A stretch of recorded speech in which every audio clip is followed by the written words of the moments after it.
Hey, I'm Meggie Kay. So today I want to talk a little bit about long haul flights and specifically how to be a little bit more comfortable on long haul flights. And what I mean by long haul flights is like 8 hours plus. Anything less than 8 hours I don't consider to be long haul.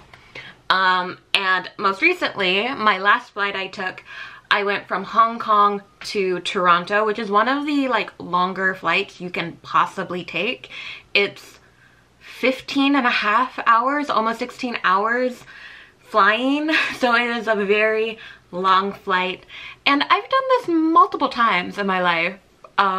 So I feel like I have quite a bit of experience with very long flights. So I figured I would share kind of just what I do and the things I have picked up on over the years to make my experience of being trapped in a tiny metal tube for hours and hours and hours more comfortable, more enjoyable. And before I get started, I do want to say that I am starting from a pretty good baseline. Like, I really like flying. I really like airports and the whole process. I enjoy the whole thing. Ever since I was a little girl, like going to the airport could top Disney World some days. So like if you have a lot of anxiety or a fear of flying, this isn't that video. I can't help you. I don't know what that's like. This video is just about personal things that I do that you could do just to make the whole process easier and more comfortable. So yes, let's get into it.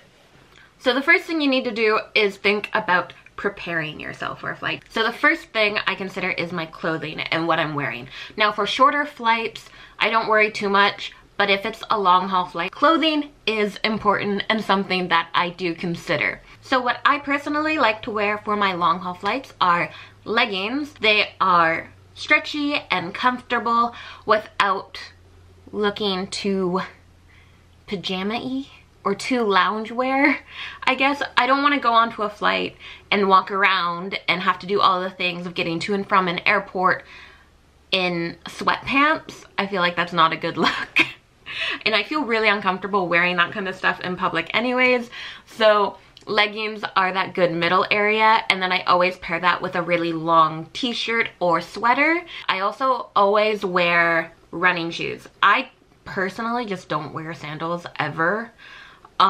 And you also probably don't want to wear like heels or big boots or anything like that. That'd be really uncomfortable. So I go for like little athletic sneakers. So that was the clothing. And moving on, next thing I consider when preparing is my hair. So my hair right now in this ponytail, bad times. I would not wear my hair like this on a flight. And the reason I would not recommend a ponytail is for the simple reason that it wouldn't be comfortable to rest your head back at all, and you get that elastic right there in your head. That can't be comfortable. I also wouldn't wear my hair down because that's just too much. It's a little all over the place. I want it kind of pulled back if I'm like trying to eat in a very small space, removing backpacks or purses, getting my hair caught in it. And then you see those horrible photos online of like some woman that just like flung her hair over the back of your, like her chair. Don't be that person, okay? Do not be that person. So what I like to do is either low pigtails, like when my hair was short, I would just put like little pigtails in, or I do kind of like a double, they're not quite braids, they're more like twists. It's just like a 2-strand braid or twist, whatever you want to call it. And I find that's loose, so I feel like there's nothing like pulling on my head and my scalp, so I don't need to worry about like my scalp getting tight or pulled on while it's still tied together and out of the way. The last thing to consider for long haul flights is makeup. And long haul flights, I take all of the makeup off. So the reason I do this is, one, if it's a long flight, I'm probably going to be sleeping at least for a portion of that flight. So I do not want to sleep with any kind of eye makeup on. And the other reason is because the air in an airplane is very, very dry. So I do not want dry air for hours and hours being pushed onto my face when I have makeup on it. I want to remove all of that. And what I do put on my face is a very nice moisturizer.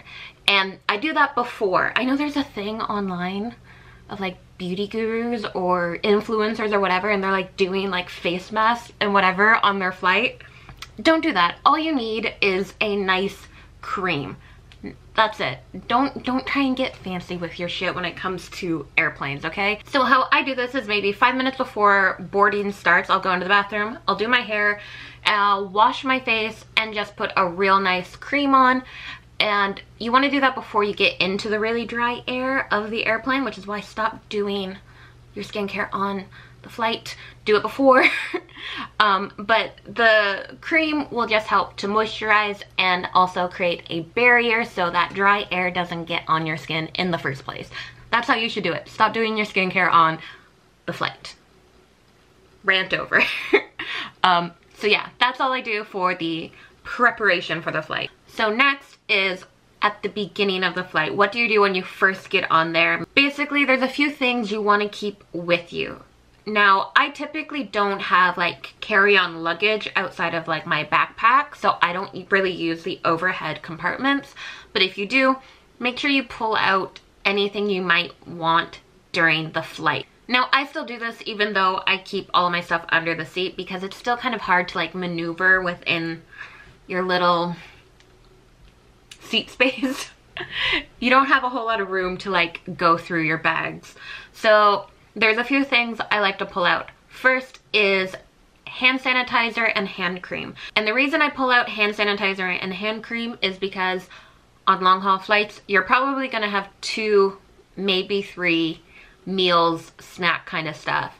And I like to clean my hands.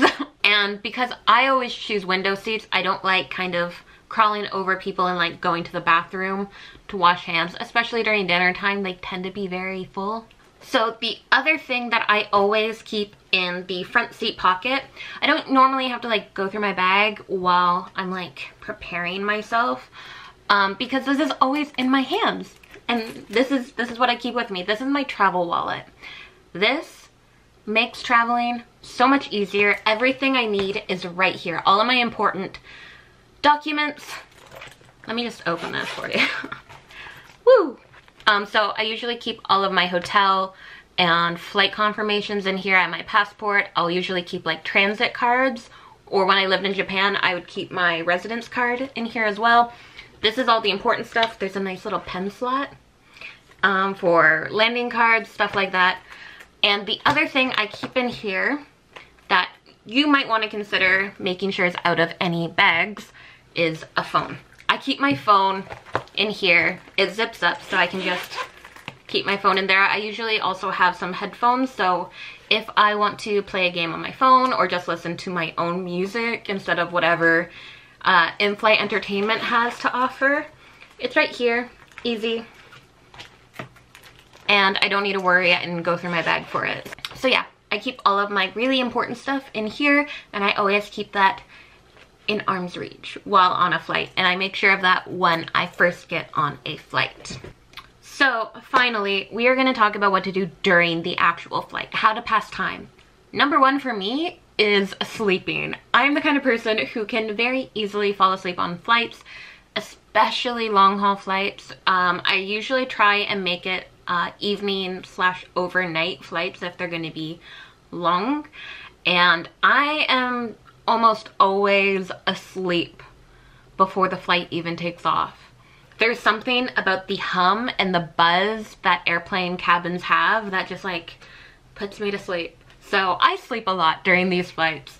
I really don't have any kind of tips or tricks on sleeping on flights because I can just do it pretty easily. I don't even recline my chair that much.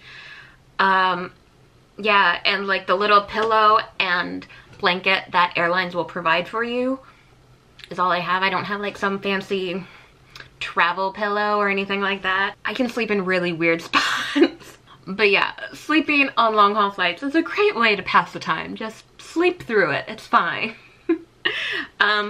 The other thing is in-flight entertainment. Now, I know a lot of people like to complain about in-flight entertainment and how it's not usually that good. I feel like they have gotten better over the years. Like maybe, you know, 10, 15 years ago, in-flight entertainment was a bit meh. But typically, I don't find them that bad. I have watched a lot of movies and I catch up on a lot of movies that everyone talks about, but I never got around to seeing. That's what flights are for. That's what that in-flight entertainment is for. Also, I totally recommend going through foreign film sections, especially if you're going on a long haul flight. You're probably going to a very different country from where you are from, and they might have a lot of very different movies, and you could find some really interesting stuff that you never heard of and never would have considered watching. On my last flight, there was a movie. I actually watched two. There was a sequel to it, and it was a Korean movie. I don't remember the name, but it was like this guy died and he had to go through these trials, and it was like this whole epic journey of him in the afterlife, and it was actually pretty entertaining and not something I had heard of or really would have considered otherwise. So, you know, make an experience of the in-flight entertainment. So next is food.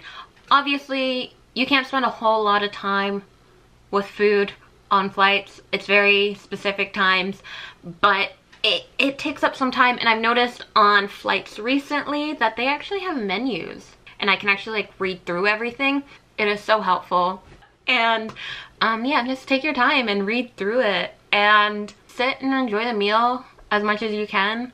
Airplane food isn't always the best, but it's also not the worst food I've had. Let's give them some credit, okay? It's not great food, but it could be a lot worse. And the last thing to kind of help pass the time on flights is to just look out the window. And this, I guess, is only if you are a window seat person. I am a window seat person. I love looking out the window and just like watching the world go by, the different landscapes, the different cities.